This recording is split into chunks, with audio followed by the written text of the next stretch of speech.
Here we go. All right, welcome everyone to another installment of our Ask the Editor series. I am super excited to welcome Richard Krawiec here today.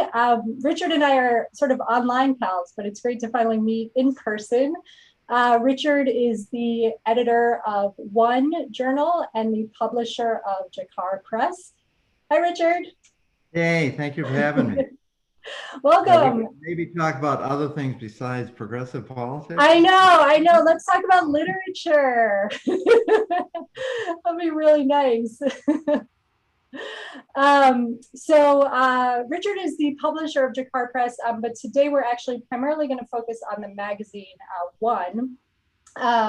So One is an international online magazine that publishes 21 poems per issue. There are no set publication dates. Each issue is released when the editors have settled on 21 poems to include. They are organized to be read start to finish. Cover artwork features contemporary artists. One has published poems and featured artists from the US, UK, Ireland, several Middle Eastern, African, and Asian countries. One of their poems has been selected for inclusion in Best of the Net. Another was a finalist, and two made the final round of consideration for the Pushcart Prize anthology.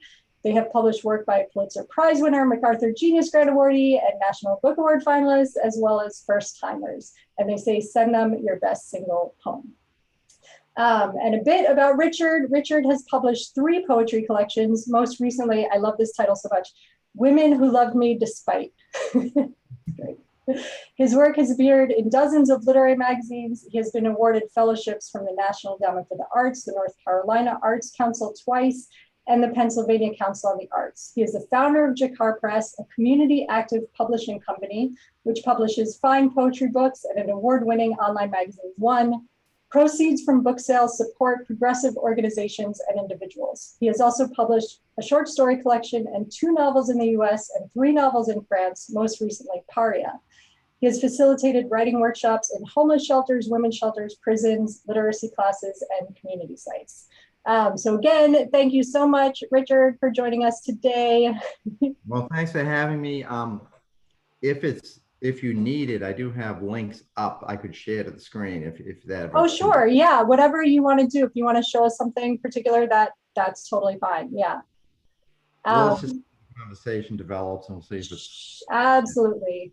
And for everybody who's tuning in, thank you so much for joining us, and feel free I guess I prefer to keep your mics muted, but any questions you have, just pop them into the chat and I will try to incorporate them into the conversation.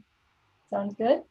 So to kick things off, I have to know about the name of the magazine. Why One? What is that? What does it mean? Well, because there's a lot of magazines out there, and most of the magazines ask for 5 poems, and I always hated that as a poet because I didn't always want to send 5 poems to a magazine. Right. Because I didn't. Should I have 5 as a unit? Should I have 5 diverse ones? Sometimes I thought certain poems would fit some magazines and some others. Because we are not a nonprofit and we don't get funding or support from universities, One as a magazine began and still does as a labor of love, and the people who edit it donate their time. So I was trying to think of the way That's my account. How do I get out? You logged out. You got logged out. Oh no. But so I was trying to think of a way to make it as easy as possible for the editors and for the poets to have their work read. And I thought if people just submitted 1 poem, then the editors could spend more time looking at the poem and discussing that poem. Right. Because if a magazine gets 100 submissions and they're 5 poems each, they're not reading carefully 500 poems. It just doesn't happen. Right. So if we get 100 submissions, we have 100 poems. And that gives our editors an opportunity to spend a little more time with each of them. And that's basically where it came from. One, because it was a way to quickly identify this is what you submit. You submitted right. One. Absolutely. So that's actually interesting. It makes me think, do you think with other journals, if they're getting a batch of poetry submission, I don't know if you want to speak on behalf of other journals, but it makes me wonder, if they know that they don't like one poem, they're probably not going to carefully read the other poems. there are a So lot of, it's an interesting model that you've adopted because it really does give you a way to focus on that one individual poem. yeah, I think, submitting is so, my first experience as a reader for a magazine was Carolina Quarterly. When I came out here in the 80s, Okay. and I volunteered, and I was the only non-student volunteer. And that was back in the day when people would send in poems and stories typed up, through the mail. Right. And we had this kind of mail slot and where they would put in all the submissions. And I noticed that the other student readers came in once a month. And there may be like 75 submissions for them to read. They would spend 1 hour once a month going through those submissions, making decisions, and basically saying no on most of them, and I thought this is not a good system. Right. This is not a system that's good for anyone, for the magazines, for the readers, for the poets, for the writers. I forgot the beginning of this as I went into my diversion. Well, yeah, it's really, so actually tell us about your models. Okay, yeah. Now I remember. So you were talking about the submissions. If Right. you're getting a lot of submissions, most of the people who are reading are volunteers at most of the magazines. And if you're opening a packet of 5, if the first poem you don't like, it's fairly unlikely that readers are going to read on. And I know for a fact, most magazines readers look at your credentials first, and they approach it differently. If you have legitimate publications, they're going to give you a little more consideration than if you've got none and I'm just trying to write my first poem, that type of thing. So the number of submissions can affect it. If you're sending in 5, you have 2 weak poems or even 3 weak poems or 1 stunning poem, people might not get to that 1 stunning poem. Yeah. That's really interesting. I'm a short story writer and submitter myself, so I haven't given much thought to the poetry process, but that's really interesting. And I think a lot of poets would appreciate that your model, it sounds like. So let's transition to that. So you accept, so like you go to 21 submissions, you get 21 poems that you love, and then you just publish it on any schedule. Well, yeah. When I went into this, I thought, okay, this is we're going to have so many poems. We have up to 8 editors per issue. We always use writers that we publish as editors because I feel that they have an investment in the press. And we don't have a particular focus in our writing, but there's a certain, I think, consistency of quality in what we publish. So I think that having people who work for you, who you publish rather work for you, helps. This was actually modeled a little bit after Alice James' books. When I was an undergraduate in Boston, Alice James' books had a small storefront in Cambridge, Massachusetts, and they were totally disparaged by the literary community at that point because they were operating as a cooperative, and also, oh my God, they're publishing women, women, and they kind of, I don't think they hid it, that's the wrong way to say it, but they didn't really highlight it first. They were also publishing gay people.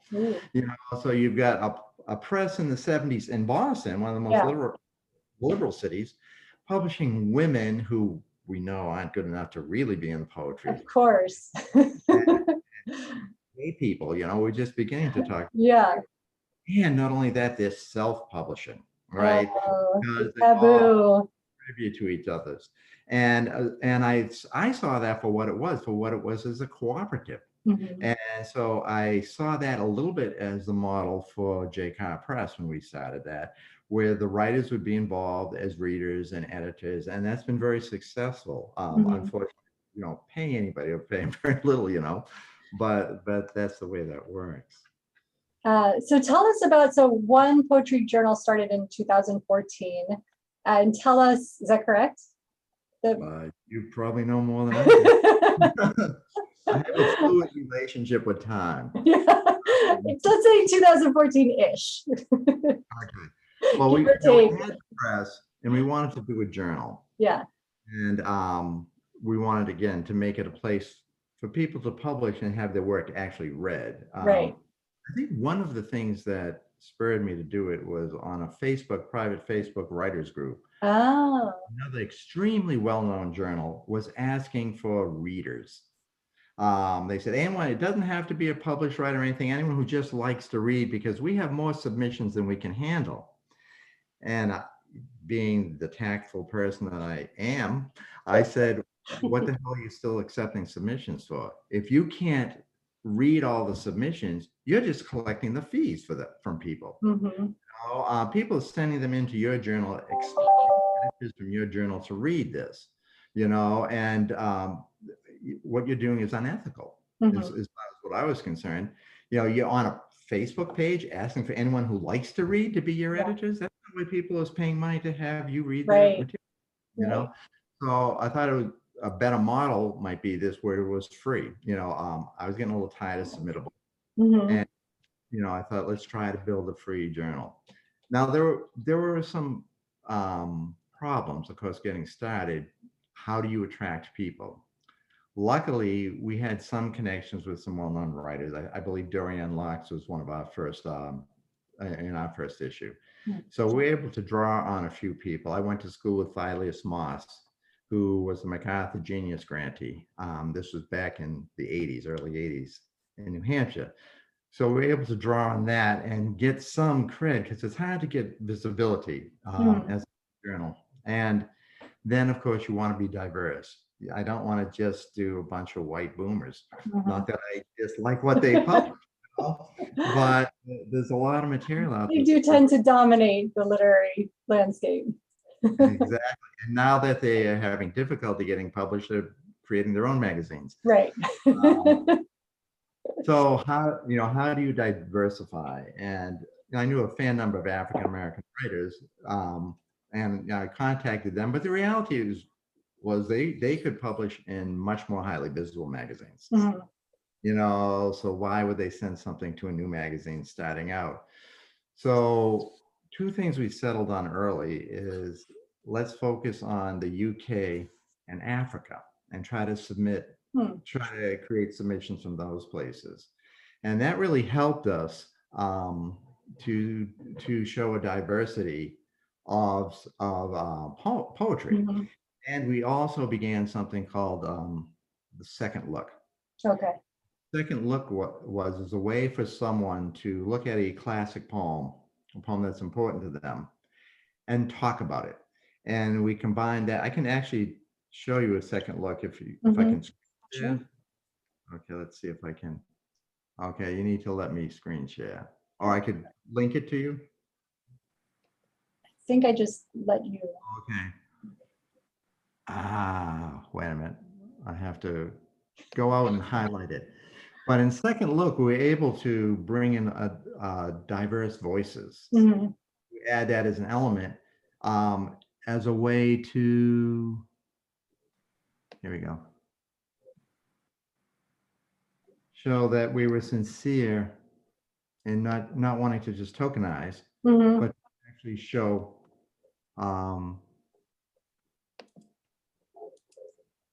to value the diversity of voices in there. This is our most recent one, and this was written by Simon Anton Diego Baega, who's from the Philippines. One that we published his first chapbook. And this was, what we'll do is we have the poem, a YouTube link, preferably of the poet reading it. In this case, we had a singer,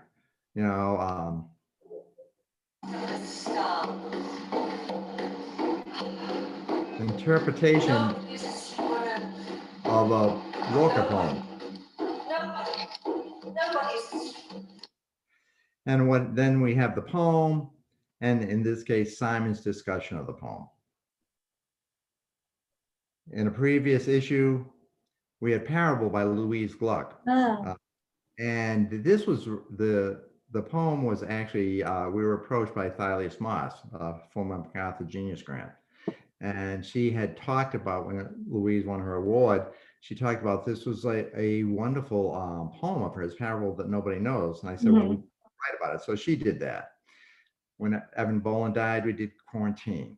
And wonderful poet that we were, I think, the first magazine to publish, Rasak Malik, who's now gone on, he won an award, a publication award. He's been published in big magazines, did something on Leopold Senghor, who I knew very little about, the Senegalese poet. So I'm going to stop the share now. So in the second look part, we're able to say, look, we're not just trying to publish people like us. We're trying to look at contemporary poetry, but we're also trying to put it in the context of the diverse voices available in the world. And so that helped us. And we've been able to publish a fair number of African poets and Irish poets. And from that expand out, we published Azina Hashim Beck, who's in Dubai, a Lebanese poet, whose most recent book, we published it earlier in her career, and her most recent book was just bought by Penguin. You know, so we're really excited to be able to get people early on in their careers from other countries. And how does that solicitation process work for Second Look? Are they also publishing poems in the magazine and then you ask them to do the second look, or is it separate? It's entirely random. Oh. You know, often I will ask my writers, okay, if we have an issue ready or enough poems ready. Let me step back, I guess, and talk about that. When we have 21 poems, and I thought we'd have difficulty finding 21, reducing it to 21 poems. It really is like herding cats with 6 to 8 editors. You know, the diversity of opinions are just amazing. And people do talk about the poems. Yeah. What they like, if they think something should be changed or worked, and we don't really like to revise, but we can suggest tweaks, you know. And so when we have 21 poems, then I take them because I have a background in fiction too. I was a novelist first. I'm doing a lot of novels now, and I have a sense of narrative, I think. One of the things that we found in our contest for books is that poets are really bad at organizing their poems. They don't know how to put them in order. And so not that the narrative has to be causal, but when you're looking at a magazine, I want people to read the first poem, be brought into an issue, and be taken through it until it comes to an end, some sort of conclusion. And the connections can be imagistic, they can be philosophical, they can be stylistic, they can be subject matter. But I take the poems and I literally spread them out on the floor and look at them and move them all around. And it's just like with your own work too. I don't know if you've ever organized a story collection.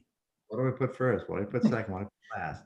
And if you're like me, it's like, wow, this stuff is brilliant. And you print it out. It's like, oh, this all sucks. You know, and it's I never think that.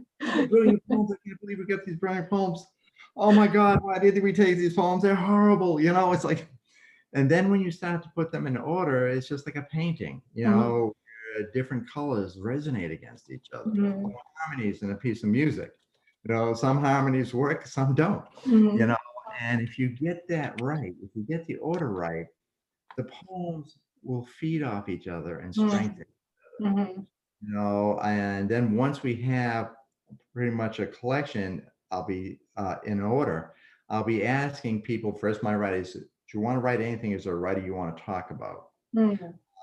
And so far, people have come up. Once in a while, I'll find a writer that I'll say, hey, do you want to do something on this writer? I think I asked Simon about Lorca because he was so clearly influenced by him. And he said, yeah, I'd love to do something, you know. Like I said, Thalius approached us talking about Gluck. And I said, okay, how about doing that for Second Look? And then it's all put together. And then my favorite part is I get to go scour the world to try to find an image. Let me see if I can share the screen again. I can go to Second Look probably, yeah.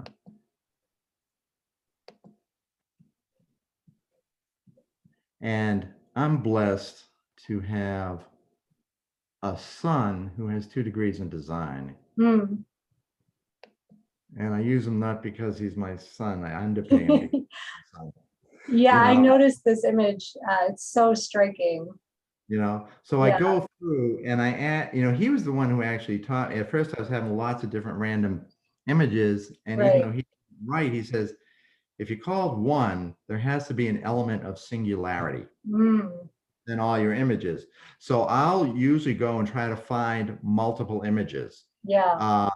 And just say, well, what about this image? What about that image? And he'll say, well, this one works better Right. than this. That one works better. And in the magazine, we are just trying to find an image that does work like a gallery, as opposed to our covers where you integrate the text. But somehow the image has to connect with the issue. And it's just really intuitive. This is very stark and very bright. And the first poem is about conflict in the Middle East. Oh, and so something about that image and the colors just seemed to work for me. And this is an artist I like. I believe, I'm trying to remember, he might be an Irish artist. We also draw from artists from around the globe too. Most have been collected in galleries. And this is just kind of like a map of the world. You can see in the background, kind of Walton does some. Oh yeah, I didn't even notice that. Wow. The world, Yeah.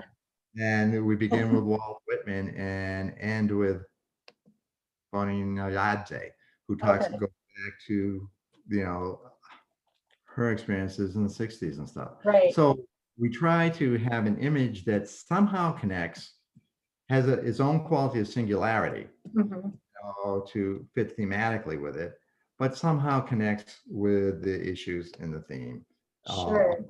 Now, since you mentioned a theme, is a theme something that you decide on beforehand, or do you sort of let the submissions determine? I know that's become very common in whether poetry or prose.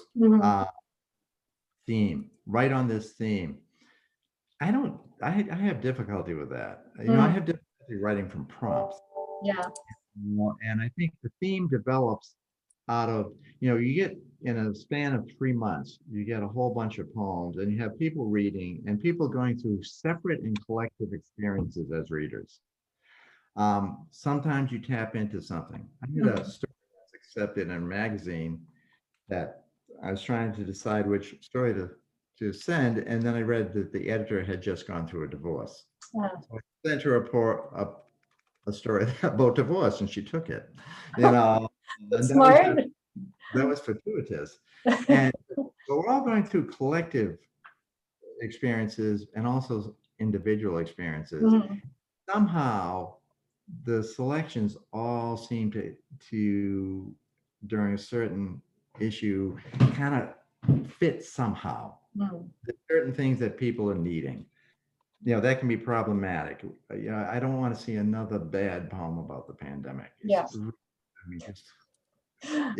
I've had it. If you're going to say something that isn't like CNN headlines. But it just comes together on its own, and we try to put together as a narrative with an image. And so I know the press does a lot of community activism, or you do it through the press, and you're very involved in the community. And is that sort of something you look for in the poems that are submitted, like some sort of political conscience, or does it vary? Or do you not want? Some people adamantly do not want that. Yeah, that's a really good question, and a lot of people presume we do. Yeah. Because we did begin. We began during the Obama years, and he was talking about, he's going to help people, this and that. I'm thinking, well, what about writers? Writers need help. And when we began the press, initially we were placing people, we're asking people who we published if they wanted to go work in a shelter or something, with adults with disabilities, whatever. And at first people loved to do that, and we were sponsoring all kinds of free community workshops in underserved communities. Then oddly, after a couple of years, people got complacent. Oh, Obama is good. We don't have to go out and help those other people anymore. And so our mission shifted a little bit from direct help to help for organizations. For example, we've worked with Black Lives Matter a couple of times to help sponsor scholarships for activist training and stuff like that. We gave to a group out of Puerto Rico that was producing, in the wake of the hurricane, these boxes that could generate both energy and clean water. you Wow. know, serve a village, you know. So we try to find things like that. Mhm. We have an anthology coming up that's being edited by our assistant editor, Natalie Eleanor Patterson, who's just amazing 21-year-old. And it's about LGBTQI plus people and their experiences in the 21st century. Because she felt a lot of what she'd been reading was kind of like a little bit backwards, looking at the 20th century. So she wanted to do something different. I said, go ahead. We're going to donate proceeds from that to the Trevor Foundation, which deals with suicide among people in that group. So we've been doing more of that sort of donation than direct service work, just because the writers, uh, surprisingly, have lost interest in doing free workshops. Oh, they would get paid for the workshops, but they just didn't want to kind of put it together. Yeah. So in the work that's submitted, though, you're not necessarily looking for something No. that shows kind of social, moral conscience. No, and I think the biggest problem is Trump was an asshole. Can you say anything else in your poem? I mean, most political poetry that I'm reading now is not political poetry. It's polemics. It's propaganda. It's propaganda I agree with. That's all it is. You know, if all you're going to do is restate what I already believe and what your group on Facebook believes, then what's the point of writing a poem about it? You know, write a letter to the editor. So yeah, I mean, I promise no kind of political questions, but this is really interesting in terms of writers. Like, how do you push past that? How do you think, or do you have any advice? Like, how should writers, because I totally agree. I think the sort of Trump rage is dominating in the art world and the literary world, and it's important. I mean, I'm glad to see people expressing themselves and writing political stuff, but how do writers push past that towards something that doesn't read as purely propagandistic and is a little more complicated or layered? Question. And that's an important issue. And it's beyond rage, although it's interesting to use the term rage because that's what it is. One of the things that bothered me during the last Trump administration is that when I was in Pittsburgh, I did workshops. One series of workshops was with, I worked with children who'd been abused and men who were abusive the same night, different time frames. And one of the things that I learned in doing that, and I did work in the prisons with abusers and stuff too, is that people talked repeatedly about they woke up looking for a reason to be enraged, looking for a reason to be angry. And during the Trump years, I'd go to Facebook and there were people who did nothing but wake up looking for reasons to be angry. And I'm thinking, you're acting exactly like the abusive men that I dealt with, that there's a reason to be angry and there's nothing wrong with expressing your anger, but going out of your way to find that. On a recent page talking about COVID, for example, I pointed out that Biden came down to North Carolina and stood on the stage with Cooper, a Democratic governor, and said, nobody has to wear masks anywhere ever if you've been vaccinated. And I said, that's the wrong advice. Then someone said, oh, well, I think the CDC director is a secret Trumper. I'm thinking, no, that should not be your response. Right. Your response should be, yes, we can have some nuance and recognize the evil people, but also recognize the complexity of responsibility. I think that's what, if you're going to write a political poem, and political poems are great. I've taught workshops on political poetry, you know, say something beyond what you hear on cable news. If you can't go beyond what you hear on cable news, then you're not writing poetry. A real controversy a while back involving Rattle magazine. They had published a poem by a woman, I can't remember her name now. And I believe the title was something like What Donald Trump and I Have in Common. There was nothing at all in the poem that absolved Donald Trump. Anything. She was recognizing aspects of her own behavior, personality, and that sort of matched his kind of a slant way. and she got attacked, and the editor got attacked, and the magazine got attacked, and everyone's all over social media saying, you need to stop, you need to defriend these people, and this and that. And it's like, if poetry can't look, I would love to see a play about Donald Trump, where they should, because this was a guy who, it's easy to see the evil caricature he is now. Mm-hmm. He was not born that way. Right. He was abandoned by his father, Mm-hmm. you know, thrown into a boys' training center, essentially, Mm-hmm. and became who he was. And Mm-hmm. people forget he was a Democrat for a long time. Mm-hmm. Now, Bill Clinton loved him. You know, he was on all the talk shows. All the Democrats loved him. Mm-hmm. You know, before he became a Republican. That journey of him from where he started to where he began would be a fascinating, complex journey, especially for a play or for a novel. Mm-hmm. But you can't look at that complexity. You can still see an evil character that has aspects of humanity that we can all recognize. Mm-hmm. And I guess that goes back to the political. If you're going to do, and I've done some stand-up poems, right? I did one about Rush Limbaugh's tiny penis, you know, and it was good at open mic, you know, Right. Jesus on the Bill O'Reilly show. And those are great open mic laughter. Mm-hmm. But they're not poems that you really want to publish in a magazine because they're going to be dated really quick. Yeah. You know, and if I see something that's simplistically political, I don't happen to like it. I don't think my readers do. If we see something that's complex and political, Mm-hmm. that's wonderful. You know, The Colonel by Carolyn Forche. Mm-hmm. Actually, we're going to be hosting as part of our gathering next September. Mm-hmm. That is an incredibly complex prose poem. Mm-hmm. And it says everything you need to say about the evil that existed in Central America at that time. Mm-hmm. Absolutely. Do you think the literary world is a little more censorious in terms of what's being published, like that it has to sort of fall in line with this kind of anti-Trump view? It sounds like we are sort of going in that direction. If there's such backlash for publishing something that, you know, heaven forbid, acknowledges that Trump is a human being, he has, you know, we share certain similar traits. It seems like there's a risk of, you know, large things becoming more censorious generally.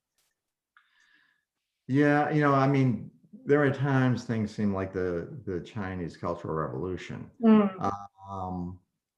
know, Stalinist Russia, but I'm not sure. I think there are a lot of things going on. I think absent a literary canon, and I think that's a good thing, you know, absent a literary canon with the inclusion and incorporation of there are so many new, diverse young voices out there. We run the Julie Suk Award every year to give an award for a small press book of poetry, and I'm just astounded at the quality of the work and the diversity of it, you know. And people are talking about different things in different ways, but then there's any sort of establishment, even if it's the alternative progressive literary establishment, begins to have rules, what you can and can't write about and how you can and can't write about it.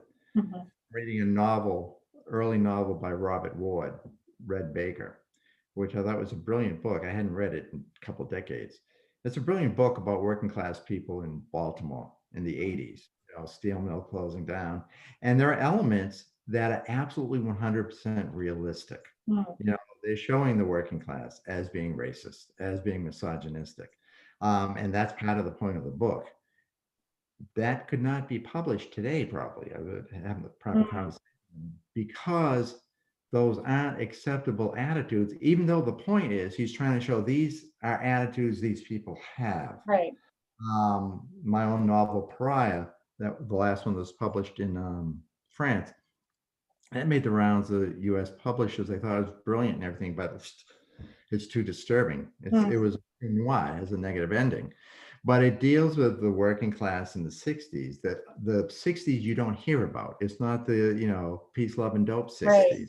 You know, it's not Bob Dylan blowing in the wind, right? It's the working class 60s who are getting blitzed on drugs, who still engage in unthinking, unwitting, and deliberate violence against women, hatred of minorities, scapegoating of people who look different than themselves, fear of homosexuals.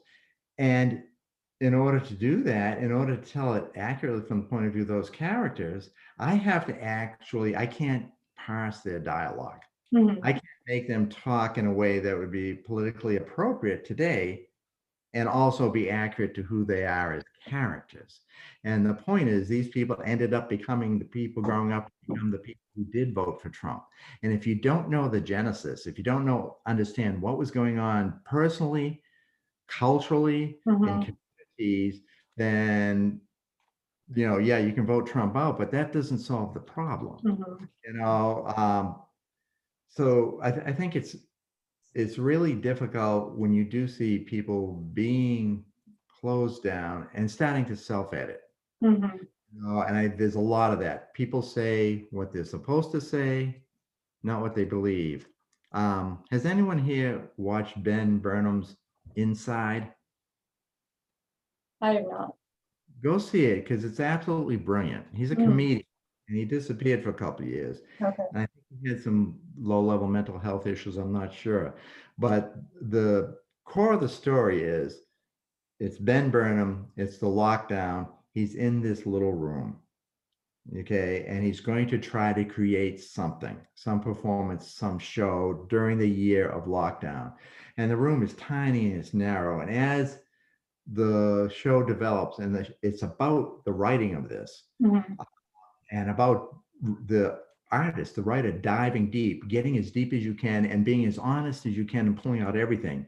And he includes music, a lot of music, because he's a singer too, and visuals, and this whole room becomes like this giant universe. And he begins with basically, I'm your typical millennial, and these are all my values. I can't do this. Who needs another white comedian? This and that, and talking about what he should say, what he could say, and honestly believing that. And as he goes deeper and deeper and deeper into himself, he realizes when you push that all aside, it is about me. And it's about me wanting to get up on stage and wanting your attention. And it culminates in this song where he says, put your fucking hands up, get out of your seats, all eyes on me. And then he's angry at the people who aren't getting out of their seats and aren't getting their hands up. And so he gets back to the core of what he was trying to do as an artist. And it ends with him going outside and he's in the spotlight and everybody's laughing again. And so that pull between being honest and revealing all your flaws, how horrible you really are on some level. And let's sort of take it outside so I can get the audience applause and laugh. Yeah. But I think that speaks to this exact question. If people are writing what they know they're supposed to write, then what are they writing? Yeah, that's a really important question. It relates to my next question, which coming back to the magazine, I was curious what it is that you look for or want to see more of in submissions. But it sounds like which is no small order to for the writers to really dig deep and kind of confront something that is a little less maybe socially acceptable or safe or just honest or true. I think, was it William Stafford said, I write not because I have something to say, but because I have a process that will allow me to discover what it is I have to say. And of course, I went to University of New Hampshire, which invented the term, the writing process, which they stopped using because of the way it was misrepresented in the public schools. But the writing process is basically a process that allows you to start to go within and figure out what it is that interests you and what it is you want to say. And so if someone comes up, has an idea, I want to write a poem about this, we're not in the era of Coleridge, where he and Wordsworth sat down and just figured out a theme and then wrote to that. That doesn't really happen, I think. So if you know what you want to say before you write the poem, then that's going to end up being a predictable reading experience. And there's some value in predictable reading experiences, I guess. And sometimes we all like to say, yeah, we're in the same circle. We all believe the same thing. We all agree on this. But for me, and I think for most of my editors, not always, but most of them, I think they don't want that predictable experience. They want to be surprised. They want to look. I'm going to ask Deb to talk on this in a second because she's done reading for us. I think they want people to present work to them that is different and that is vital and that is alive and that they want to read again. If you can read it one time and you don't need to read it again, then what was the point of writing it? And actually, if I might, can I ask Deb Bogan and then Deborah Kaufman to comment about their experiences as editors for one and what they've been looking at? Oh, you guys are guest editors. I didn't realize that. Please join. I'm unmuting, so it's been a great experience for me in a couple ways. First of all, just to Richard's last point, I always look for at the end of a poem this strange combination, which is that in one way the ending is inevitable. You had to get there, and in another way it really surprised me that you got there. And that when I run into that, I got a criticism from C.D. Wright when I was first starting to publish. I'd sent a manuscript in and she was the judge, and they made her write to the finalists to tell us why we didn't win. And what she said to me was, these are good poems if they weren't so eventual. She said that word. And I thought, well, that's a weird sentence. And I was all pissed off at the time, but it really taught me so much. I thought, oh yeah, this poem's starting here. It's doing all really good, right things. And it's going right where everyone should expect it to go. And so I look for poems that are going somewhere. And when I get there, I think, of course, a little light goes on. Like, I didn't quite see that coming. So that's been really fun. And then just the other thing I wanted to say about one, which I think is amazing, is there's a group of YouTube musical videos, which you may well know, called Playing for Change. And they take a major song and they have people from all over the globe play parts of it. And because of the technology, they can pull it all together and it sounds great. And I feel like when I started reading one, I thought, this is never going to work because of the diversity, Richard, is really what I thought. I thought, I don't know this culture. I don't know how to read this poem or to make a judgment when I read the poem because I don't know the culture it's coming out of, what that writer is trying to accomplish. And over time, I've learned so much about those cultures. And so I think that's a huge service. I think the African and UK population was great to have as a source that we draw from. But I've just learned to read poems in a different way that way. And because it's hard if you're from a very, very different culture to get a take on another writer's way of doing it. Sure. Okay, I'll stop now. So a quick question for you, Deborah. Actually, are you, how does it work? Are you a guest editor for a specific issue or for a short period of time? What works for us is when Richard bops me an email that says, hey, help. Then I go through the process of getting to the submissions and going through them. And, it has gotten less disturbing for me over time because I just was so unsure of myself in the beginning. Yeah. And then I really like the process we use, which is that basically we sort of vote on a poem, and if a poem gets enough votes, it's in. And if it doesn't, it isn't. And it does make us feel like we're part of that process. And, that's useful if you're going to spend your time reading. Have there been any poems that you guys have sort of butted heads over? All the time. Yeah. I can't remember the last time there was a unanimous selection. But before each issue, I ask all the editors if they want to read for the next one, to see who's available. And we also have past editors that if we have a poem that's like, people read the poem, they vote yes or no. If there's no vote, that's a maybe, and they're all color coded, so you know who's saying what.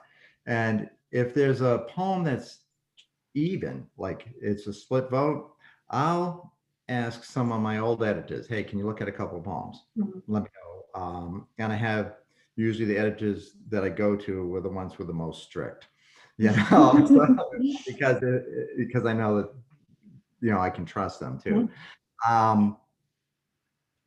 But yeah, the thing about learning, when we started soliciting material from the UK and from Africa, one of the things that I did, I posted a whole bunch of material on one about African poetry, like history of African poetry, criteria of it, and also did the same. And we had discussions about Irish poetry. Irish poets write in English. They do not write American poetry. They write totally different. And it took a while for all of us to really understand that they're doing things in English that are different than what Americans are doing in English. And the same with African poetry. There's a different criteria. And if you're willing to educate yourself, my editors have, you need to, we'll learn as much as, we're not just editors up there making the decision because we know everything. We're trying to learn too. And that's why we have discussions. People say, I don't think this line works. Well, I think it does because, no, because that's how we learn what's going on and what's not. Deborah, Yeah. Yeah, I just wanted to, I totally agree with what you've said. I thought, Richard, you did a super job in explaining the overarching view, and Deb, I really appreciated you. It made me think about somebody who had told a friend of mine that her ending sounded like she was clasping a purse shut. You know, one of those old-fashioned purses that snapped. And that was really kind of what you were saying too, Deborah, that it's too wrapped up or it's too expected. Deborah, I'm sorry to interrupt, your video's up. I don't know if that's intentional. Yeah, I know. Okay. No worries. It is intentional. Let's see, what else was I going to say about, oh shoot. Sorry, I interrupted. No, you were saying the poem, it shouldn't sort of resolve itself too neatly. Yeah, but that was just a little segue into something else that I was going to say that I've kind of lost right now. But I do really appreciate the opportunity to have the different cultures for sure.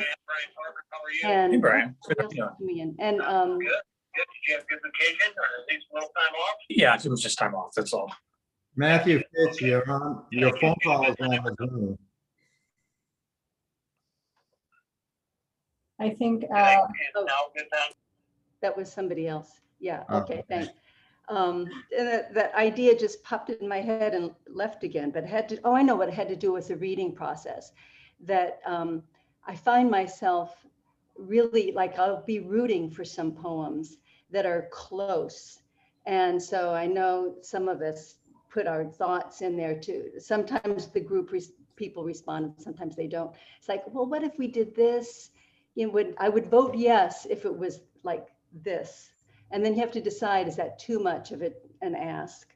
Or, because it is the poem that was sent in. But, there's certain sentiments that you want to root for the person. And certainly some of these ones that have come from Africa that are just devastating stories, but are they poems?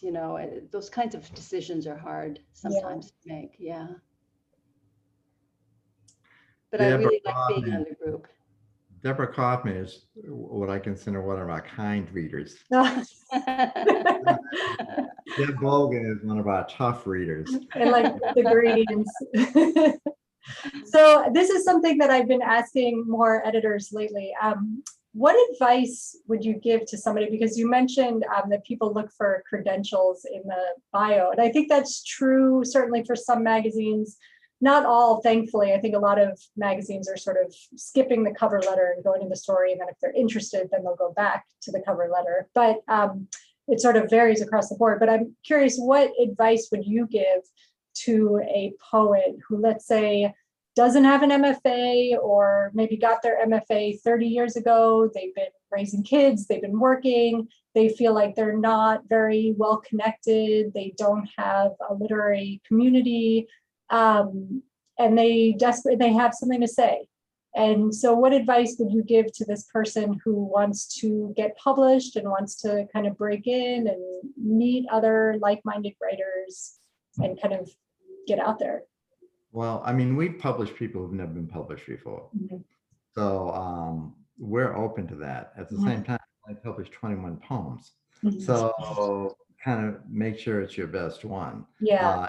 And the stuff. I think it's really difficult for new writers. I mentioned earlier, there are a whole bunch of new magazines that sprang up in the past year. It's always good to have publication opportunities, but most of the new magazines, because they're new, they're very erratic, which also means they're open to material. Mhm. So I think it's a stair step. I always tell people it's like a stair step thing. You find new magazines that might be willing to publish you, where you think you have to be able to self-assess your work. If you can't do that, you're lost. Mm. So I mean, it starts with working on your work, taking workshops, or what I think should be done more often is one-on-one tutoring. Mhm. I did some of that early, where I just hired a writer. I say, hey, you work with me on some poems? Mhm. And it was wonderful. It was better than any workshop I'd taken. But if people do that and hone their craft, they'll know when they're ready to start publishing. They'll also know kind of where they fit and where they don't. It just takes a lot of time. You need to spend a lot of time reading magazines. It's as simple as it still amazes me if someone sends us an acrostic poem.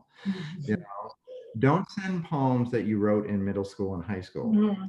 And those sorts of like gimmicky poems, Mhm. because that's what magazines are publishing. Learn your craft, spend your time researching magazines, start at the bottom. Mhm. Find the magazines that are publishing, trying to establish a publishing identity, and will be open to new writers. Then once you hit that, then look for what's the second tier, what's the next tier up, what magazines are better than those, are consistently better in terms of quality, and then try to hit those. I think one of the problems with people of my generation is they had done the second tier and occasionally dipped into the top tier, and now they can't get published in either of those tiers. Mhm. Because the poetry world has changed. Actually, the fiction world has changed too. I've been fortunate to have some of my stories published. I haven't been published in writing as many stories. Mhm. And the fiction world is a little more open, except for the flash fiction. Nobody knows what flash fiction is anymore. It used to be that was written by our top writers. Yeah. Back to the 80s, the best writers in the country, the people who were publishing in New York, who were writing flash fiction, short fiction, whatever it is, sudden fiction. Now everybody's writing it. And I read people say, well, I did my 20 minutes of writing this morning. I finished a story. It's like, yeah, it shows, and so, but there are lots of publications out there that don't have a clear sense of editorial direction. Mhm. And what you want to do is try to find the publications where when you read it, you might not like everything in there, but you understand why it was taken. Mhm. Yeah. And just read literary magazines in general, right? I think that's very I make a comment. understated. Yeah. Also, I'm just going to say it. You were mentioning people that have got their MFA 30 years ago. I never even got one. I didn't start writing until I was 47. But try to distinguish between what is important to you, and you should write about it. You should know about it and figure it out, and what might be a poem that would be of interest to a larger audience in the world. So if you really liked your grandmother and she made terrific applesauce and you have good memories of visiting her, that is good.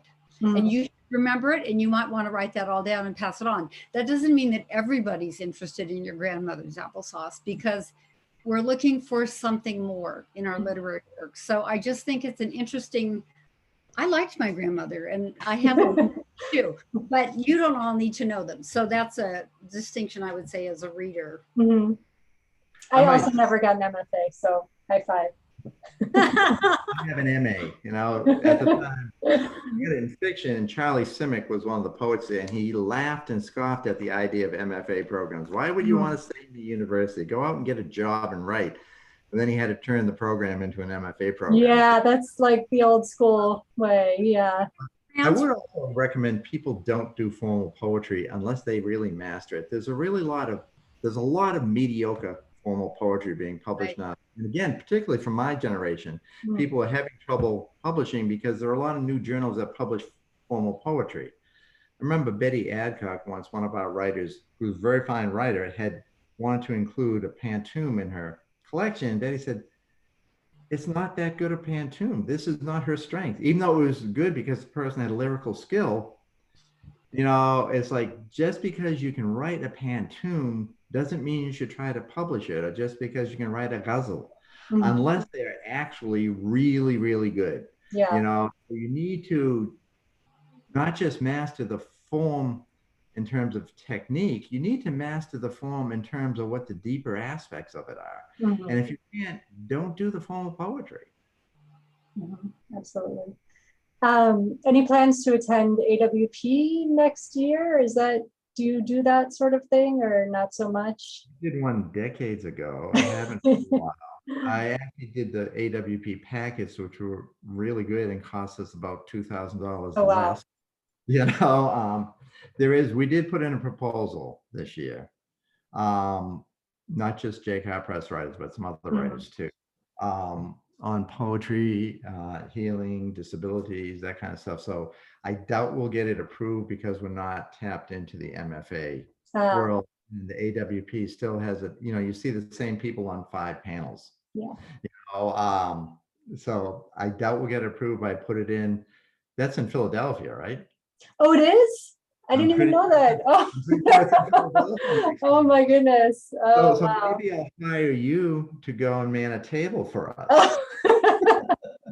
I'm not kidding. Wow. For anyone tuning in, we were talking before I started recording, I'll be living in Philadelphia very soon. So that I had no idea. That's pretty funny. Well, think about it. If you're interested in attending, we might be able to just pay for a table and you could have half of it. Sure. Yeah, we'll talk about it. You wouldn't have to, spend money for the hotel or travel. Right. Oh, wow. That's funny. Well, one more question. So are there ways people can get involved? Obviously, everybody should be submitting to the magazine, reading it, supporting it. It is jackarpress.com, correct? Well, the magazine, yeah, so right. The magazine is one poetry journal at Jaccar. If you go to the Jaccar Press, you can find the journal there. I just do a Google search for one. Okay. One literary magazine, something like that. Okay, and your Twitter handle is at Jaccar Press. My assistant editor. I was wondering about that. Okay, it is. It's at Jaccar Press. So any other ways for people do you ever put out a call like you need readers or any other kind of editorial possibilities? Not that, we do work. We're involved with Sable Books. Support role. They're putting out an anthology from the disability community, being edited by Hannah Sawyer. And in that process, we interviewed interns, which was wonderful because we got one intern for reading. We got another intern who's going to help us move it into theatrical production, who has administrative experience. And we have a woman who is visually impaired, who had read some and had never worked as an editor. So our assistant editor, Natalie, is working with her and also working with a couple of our other readers to have her read and comment on poetry and basically kind of train her and see how that works out, because not everybody could be a reader. If we needed a reader, we'd probably look for people we already knew. Right. And ask them. There would probably be a process. We'd give them a bunch of poems. How would you rate these? Why? You don't have to agree with us, but just so we understand an aesthetic of something you're working from. Okay. But in terms of getting involved, I think the best thing anyone could do to get involved would be to really lobby against Ingram. Ingram is the worst thing that has ever happened to publishing in this country. It's predatory capitalist organization that has just sucked up all the book distribution. They've closed off bookstores and libraries to small presses, literary presses, where your book is now listed default as out of print if it doesn't Mhm. handle. Far worse than Amazon, where at least This is, just to clarify, this is the Ingram book distributor. yeah, you should try speak out as much as you can against Ingram. They're stopping the one portal from coming to this country, which like they have that in France, and books can order from 14 different distributors. So Ingram is just basically it's marketplace censorship. Yeah, and we've talked about this before because I think a lot of activist attention is focused on Amazon, and very few people in the literary world know what's going on with Ingram and its kind of damaging effect on books. Every book in the world can be published and sold on Amazon. Mm-hmm. Ingram prevents you from getting it to bookstores and libraries. Yeah. It's real simple. Yeah. Yeah. Amazon was stuck with. What we should be focusing on is how we improve their corporate culture. Right. But Amazon's not going away. Right. Absolutely. Yeah, well, thank you. Sorry, I